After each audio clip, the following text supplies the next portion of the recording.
শমী ইসলাম। আপনার বাসা কোথায়? দাউদপুরে। দাউদপুরে আগে কি করতেন? আমি চাকরি করি যমুনায়। যমুনা ব্যাংকে চাকরি করেন? ও, যমুনা ব্যাংকে চাকরি, তাহলে কি মানে কি অপরাধ আপনারা দোষ, এটা আপনারা জিজ্ঞেস আমি করেন? জানি না আসলে কি অপরাধ। আগে কি করতেন? আগে না, আমি যমুনা ব্যাংকে জব নেওয়ার পাশাপাশি রাজনীতিতে ছিলাম, কারণ যেহেতু এটা মন্ত্রী মহোদয় ইয়া ছিল, বুঝেন নাই। তখন ভাইয়ার ছবি তুলছিলেন না প্লিজ।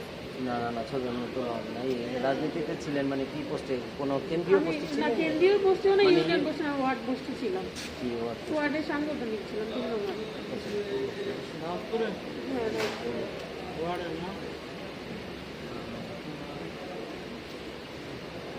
একটা মানে আপনার ফ্যামিলিতে কি করে? আচ্ছা, না না না, থাক থাক থাক। ভাই আমি সুইসাইড করে মরে যাবো একদম, না। সত্যি কসম আল্লাহর, আপনারা যদি এরকম করেন। আচ্ছা আমার ফ্যামিলিতে কেউ নেই, আমার একটা মা আছে কিন্তু অসুস্থ, প্লিজ। আমার অনেক সমস্যা, প্লিজ আপনারা